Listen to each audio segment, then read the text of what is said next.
ఈ ఎంటైర్ కెరీర్లో మీకు గుర్తింపు తెచ్చిన పాత్ర అంటే ఈ సీరియల్స్లో కాకుండా మూవీస్లో ఏది చెప్తారు మీరు సాటిస్ఫై అయింది అంటే? సాటిస్ఫై నేను ఎప్పుడు అవ్వనండి, ఓకే. ఎప్పుడు అవను. నేను చేస్తున్న ప్రతిసారి ఇది భలే వచ్చింది, చాలా బాగా చేస్తాను అనుకుంటాను, కానీ అందరు మెచ్చుకున్న తర్వాత కూడా కొన్ని అమృతం అవన్నీ చూస్తుంటే నాకు అక్కడికి మైనస్ పాయింట్లు కనిపిస్తుంటాయి.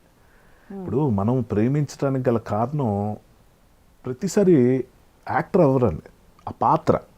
మనం విలన్లకు చాలామంది తిట్టుకుంటాం, వాళ్ళు చూస్తే భయపడతాం, ఎందుకంటే వాళ్ళు చేసిన పాత్రలు అలాంటివి. కోట గారిని చూస్తే, అమరీష్ పురి గారిని చూస్తే మనం భయం వేస్తుంది, కానీ ఎంత అద్భుతమైన యాక్టర్లు అయితే వాళ్ళు మనల్ని అంత భయపెట్టగలుగుతారు రియల్ లైఫ్లో కూడా, వాళ్ళు చూస్తే భయం వేసే విధంగా ఉంది. సో నా వరకు నాకేంటంటే అటువంటి పాత్రలు ఎప్పుడు పడ్డాయి అన్నది నాకు చేస్తున్నప్పుడు తెలియలే. అనుకోకుండా ఒకరోజు మూవీలో ఫస్ట్ అనుకున్నది మిమ్మల్ని కాదా? కాదండి, లక్ష్మీపతి గారు చేశారు ఆ రోల్. ఓకే. ఆయన అసలు వండర్ఫుల్ ఆర్టిస్టు, నేనంటే చాలా అభిమానం ఆయనకి. విషయం ఏంటంటే ఒక చిన్న డేట్స్ అడ్జస్ట్మెంట్ దగ్గర ఏదో గేమ్ జరిగిందండి. మామూలుగా ఏంటంటే అతనికి ఒక పెద్ద హీరో సినిమాలో ఆ పలానా రోజు కమిట్ అయితే అతనికి 30-40 రోజులు కాల్ షీట్స్ ఉంటాయి. ఓకే. సో ఒక మేనేజర్ దగ్గర ఏదో చిన్న గిమ్మిక్ జరిగి ఇక్కడ అనుకోకుండా ఒక రోజుకి ఇచ్చిన డేట్ మాకు ఇవ్వలేదని చెప్పి అబద్ధం ఆడి అదేదో మేనేజ్ చేసి వాళ్ళు ఎగ్గొట్టేశారు. అలాగేదో జరిగింది. అది లక్ష్మీపతి గారికి కూడా తెలియదు, ఆ మేనేజర్ చేసిన పని. ఐఎమ్ నాట్ షూర్, ఇది విన్నదే. ఓకే. జరిగితే సరే అని చెప్పి అప్పుడు గంగరాజ్ గారికి చాలా హర్ట్ అయిపోయి, ఆబ్వియస్గా అండి షూటింగ్ పెట్టుకొని మనకు ప్రమేయం లేని దానివల్ల షూటింగ్ ఆగిపోవటం అంటే ఎంత ఖర్చు చూసి, వద్దొద్దు తీసేయండి, వేరే ఎవరినైనా పెట్టుకుందాం అంటే, అలాగే ఎవరిని పెడతానని పెట్టలేరు, కానీ I was not their choice also. ఇంకా తప్పదు అనుకున్న టైంలో నన్ను పెట్టారు, అది చాలా పెద్ద పేరు తీసుకొచ్చింది నాకు. అమృతం కూడా అలాగే, I was never the first choice. Like Shivaji Raja గారు, నరేష్ గారు ఉన్న టైంలో నేను పరిచయం లేక కాదు, నన్ను అసలు అప్పుడు నేనేంటంటే ట్రాజిడిక్ కింగ్ అనమాట. కస్తూరి, శాంతినివాస్ అని ఏంటంటే భగ్న ప్రేమికుడు, అలాగా బాధపడిపోతుంటే అయ్యో అది ఉండేది. సో వీడు కామెడీ చేయగలడా లేదా అన్నది పెద్ద క్వశ్చన్. సో నాకు కొత్త లుక్ ఇచ్చి, కళ్ళద్దాలు ఇచ్చి, హెయిర్ స్టైల్ ఒకటి చేసి, పాత ఓల్డ్ స్టైల్లో ఓల్డ్ ఫ్యాషన్ పర్సన్ లాగా లూజ్ ప్యాంట్లు షర్ట్లు వేసి, మీసం చిన్నది చేసేసి, అంటే ఓల్డ్ స్కూల్ హీరోస్ ఆయన ఫాలో అయ్యేటట్టు బ్లాక్ కళ్ళద్దాలు అది పెట్టి చేయటం వల్ల అమృతం లుక్ కొత్తగా వచ్చేసింది. నన్ను చూస్తాను నవ్వు వచ్చేస్తుంది, ఎందుకంటే ఆ లుక్ తెలియదు కాబట్టి. అక్కడి నుంచి ఇంకా గంగరాజ్ గారి స్క్రిప్ట్, ఇంకా వాసు ఇంటూరి తాలూకు రైటింగ్, అది ఎక్కడో ఇవన్నీ. సో మంచి స్క్రిప్ట్లు పడితేనండి క్యారెక్టర్ గుర్తింపు వస్తుందండి. అలాగా నేను బాగా ఇష్టంగా చేసిన కొన్ని, నాకు నేను ఇష్టపడేది 3 అని ఒక సినిమా ఉందండి. ఓకే. అది చాలా కొద్దిమందికి తెలుసు, సక్సెస్ అవ్వలేదు కాబట్టి పెద్దగా. శేఖర్ సూరి డైరెక్టర్, దానికి ఒక ఫ్యాంటాస్టిక్ కాన్సెప్ట్ అది, బట్ కొన్ని అల్లవు జనంలోకి అంతే. అందులో నా యాక్టింగ్ అంటే నాకు చాలా ఇష్టం అప్పట్లో. అరే భలే రియలిస్టిక్గా న్యాచురల్గా చేశానని ఫీలింగ్, ఇప్పుడు అది లేదులేండి. నేను ఏదైనా చేస్తున్నప్పుడు ఎంజాయ్ చేస్తానండి బాగా, ఇలా అలా కాదు. నేను ఏదైనా క్లాప్స్ కొడుతున్నాను అనుకోండి విపరీతంగా, అది వేరే వాళ్ళ కోసం అవ్వదు, నా యాక్టింగ్ చూసుకుంటే నేను తెగ ఫీల్ అయిపోయి, అరే భలే వచ్చింది, ఎక్స్ప్రెషన్ బాగుంది కదా, వాళ్ళందరూ మేము ఉన్నాం కదరా పొగడ్డాన్ని, నువ్వు ఎందుకు అలా సెల్ఫ్ డబ్బా వేసుకుంటున్నావు అన్న ఫీలింగ్. కానీ వీళ్ళందరూ మెచ్చుకుంటున్న టైంలో నా ఒపీనియన్ మారిపోద్ది.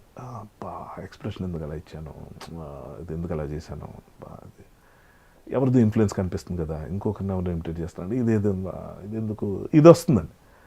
సో ఆ అసంతృప్తి ఏంటంటే నెక్స్ట్ టైం బాగా చేద్దాం అన్నది ఒకటి వస్తూ ఉంటుందండి. ఆ బాగా చేయటం అంటే ఏంటో నాకు ఇప్పటికీ తెలియదు, ఐ డోంట్ నో. సో నాకు ఇప్పుడు మీరు బాగుందన్నారు అనుకోండి, పలానా నేను గుర్తించలేని ఒక సినిమా, అంటే గుర్తుపెట్టుకొని సినిమా ఒకటి ఉందండి, ఇందుమతి. ఓకే. అసలు అందులో చాలా మంచి రోల్ నాది, మంచి అంటే ఇన్ ద సెన్స్ చాలా ఇంపార్టెంట్ రోల్. దాని గురించి ఇప్పుడు మాట్లాడుతుంటే ఎవరైనా నాకు చాలా ఆశ్చర్యం వేస్తుంది. ఇప్పుడు నేను చెప్పొచ్చేది ఏంటంటే, నాకు అమృతం ఇష్టం అవ్వచ్చు, నాకు అనుకోకుండా ఎవరో చాలా పెద్ద పేరు తెచ్చి ఉండొచ్చు, బ్రోచేవారు ఎవరు అయితే ఇంకా తిరుగులేదు. ఈ మధ్య సేనాపతి అండి, అసలు ఈ నెక్స్ట్ లెవెల్ ఏమంటారు అప్రిసియేషన్.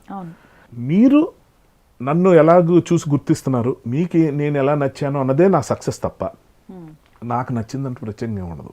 హేలటి గారితో మీది ఫస్ట్ అంటే అయితే మూవీ కదండి? ఆ మూవీగా అయితే అతనికి అదే ఫస్ట్ మూవీ, నాది కూడా అది కూడా ఫస్ట్ చాయిస్ కాదండి. బట్ నేనంటే చాలా మంచి ఒపీనియన్ ఉంది తనకి. ఎలా ఉంటాయంటే అండి, ఇప్పుడు టెలివిజన్లో బాగా పాపులర్ అయిపోయిన వాళ్ళు సినిమాలు పెట్టుకోవాలంటే చాలా భయపడతారండి. ఇది జగమెరిగిన సత్యం. ఎందుకంటే టెర్రిఫిక్ యాక్టర్స్ అందరూ టెలివిజన్కే పరిమితం అయిపోవడానికి కారణం అది తక్కువ ఎక్కువ అనే మాట. అట్లా సినిమాలు పెట్టుకోవడానికి చాలా ఆలోచిస్తారు. టీవీ ఫేసులు కదా అంటే ఫ్రీగా ఇల్లు కనిపిస్తారు, వీళ్ళు డబ్బులు పెట్టి వీళ్ళ మొహాలు ఎవరు చూస్తారు అన్న మాట వాడారు ఒకళ్ళు. వాళ్ళు డబ్బులు పెట్టి ఎవరి మొహం చూడరండి, ఒక హీరో మొహం తప్ప, ఇది నిజం. సో అప్పుడు లక్కీగా నేను ఎలా దాటేసానో తెలియదండి. రాజీవ్ కనకాల తను కూడా అద్భుతంగా దాటుకుంటూ వచ్చేసాడు అందులోంచి ఇరుక్కుపోకుండా. టెరిఫిక్ యాక్టర్స్ ఉన్నారండి, తను నా పర్సనల్ యాక్టర్స్ ఉన్నారు, ఫేవరెట్ యాక్టర్స్. వాళ్ళు ఫర్ ఎగ్జాంపుల్ సమీర్ కానీ, అంటే they are doing good. But ఇది కాదండి, ఇంకేదో ఉంటాయి చాలా. ఇప్పుడు అమ్మాయిల్లో ఫర్ ఎగ్జాంపుల్ అమృతంలో చేస్తున్న యాక్టర్స్ కానివ్వండి, గుండు హనుమంతరావు గారు, అసలు ఎంత గొప్ప పేరు వచ్చింది ఆయనకి అమృతంలో. కానీ సినిమాలకు వచ్చేసరికి ఆయనకు వస్తున్న ఆఫర్లు అలాంటివి. అంటే ఎవరున్నా పర్లేదు అనుకున్న దాంట్లో కొంచెం తెలిసిన ఫేస్ ఉంటే బాగున్నా అనుకున్న దాంట్లో పెట్టేసి ఏదో నడిపించేయటం, ఇది తప్పో తెలియదండి. సినిమా అన్నది ఇలాగ వర్కౌట్ అవుతుంది అనుకుంటా. బట్ లక్కీగా నేను అవన్నీ దాటుకుంటూ వచ్చేసి లక్కీగా సినిమాల్లో కొంచెం హ్యాపీగా ఉండగలుగుతున్నాను. సో టెలివిజన్ అన్నది ఒక లిమిట్ చేసేస్తుందండి చాలా విషయాలకు సంబంధించి. అలాగే నాకు ఏలేటి చంద్రశేఖర్ కానివ్వండి, రాజమౌళి గారు కానివ్వండి, గంగరాజ్ గారు కానివ్వండి, ఇలాంటి వాళ్ళు కొంచెం సినిమాల్లో మెల్లగా ఛాన్స్ ఇవ్వటం జరిగేసరికి వర్కౌట్ అయింది. అలాగే అమృతం కూడా. ఇండస్ట్రీలో మీరు ఏదైనా షేర్ చేసుకోవాలి అనుకుంటే రాజీవ్ గారితో పాటు ఇంకా ఎవరుంటారండి ముందు? ఎప్పుడైతే దారులు వేరు ప్రాజెక్ట్స్ చేస్తుంటాం, వేరు క్రాఫ్ట్లకు వెళ్ళిపోతాం, పాత జ్ఞాపకాలతో ఎప్పుడైనా ఫోన్ చేసి ఎలా ఉన్నావు అంటే ఎలా ఉన్నాను గంటలు ఫోన్లో మాట్లాడుకోవచ్చు. కానీ ప్రజెంట్ టాపిక్స్ ఎవరితో షేర్ చేసుకోవటం అనేది ఉండదండి. ఓకే. నాకున్నది కాకపోతే మహా అద్భుతమైన ఫ్రెండ్ సర్కిల్ అండి. నాకున్న సర్కిల్ ఎవరికి లేదని ఖచ్చితంగా చెప్పగలను. నేను వాళ్ళతో ఎక్కువ షేర్ చేసుకుంటూ ఉంటాను. నేను రామ్ గోపాల్ వర్మ గారితో రోజు డ్రింక్ చేస్తానండి. లాంగ్ డ్రైవ్లో ఇళయరాజా గారితో రోజు వెళ్తూ ఉంటాను. బాలసుబ్రహ్మణ్యం గారితో రోజు భోజనం చేస్తుంటాను. మార్నింగ్ వాక్ బాబు గోగినేని గారితో చేస్తూ ఉంటానండి. ఆయన ఆస్ట్రేలియాలో ఉన్నా అమెరికాలో ఉన్నా పాపం నేను పిలిస్తే మార్నింగ్ వాక్ వచ్చేస్తాడు. సో వీళ్ళు నా ఫ్రెండ్స్, చాలా బ్రహ్మాండమైన ఫ్రెండ్ సర్కిల్ నాకు. వీకెండ్స్కి వంశీ గారు వచ్చి వెళ్తుంటారు, పెద్ద డైరెక్టర్. అలాగే చాలా ఉందండి. నేను కొంచెం బిజీ అయిపోయారు కాబట్టి నెలకోసారి పవన్ కళ్యాణ్ గారు వచ్చి వెళ్తుంటారు. వీళ్ళు నా బెస్ట్ ఫ్రెండ్స్, రోజు ఉండేది వీళ్ళే. సరిపోతుంది బాగా అంటే గర్ల్ ఫ్రెండ్స్ కూడా అలాగే. సో వాళ్ళంతా తెలియకుండా నాకు మియా మాల్కో అనాలా, వీళ్ళంతా నా గర్ల్ ఫ్రెండ్స్ బేసిక్గా రోజు టచ్లో ఉంటారు. సో బేసిక్ ఏంటంటే వీళ్ళతోనే అయిపోతుందండి. వీళ్ళందరికన్నా నాకు బెస్ట్ ఫ్రెండ్ ఒకడు ఉన్నాడండి. ఆడు యాక్టరు, డైరెక్టరు, మ్యూజిక్ డైరెక్టర్ అర్థం కాకుండా ఉంటాడండి. ఆడి పేరు హర్షవర్ధన్ అని. ఆడు బెస్ట్ ఫ్రెండ్ నాకు. ఆడితో షేర్ చేసుకుంటూ ఉంటాను ఇవన్నీ. సో బేసిక్గా ఏంటంటే ఈ ఫ్రెండ్ సర్కిల్లో ఉండటం వల్ల వీళ్ళు ఏంటంటే నేను ఎప్పుడు పిలిస్తే అప్పుడు ఉంటారండి. రెండవది వీళ్ళు వస్తే ఇంకొక ఫ్రెండ్ ఎవరిని రానివ్వరు. ఫర్ ఎగ్జాంపుల్ వాళ్ళ ఇష్టానికి వచ్చే ఫ్రెండ్స్ కొంతమంది ఉంటారు, వాళ్ళకి బోరు కొట్టి ఖాళీగా ఉన్నప్పుడు అలాంటి వాళ్ళని వీళ్ళు రానివ్వరు.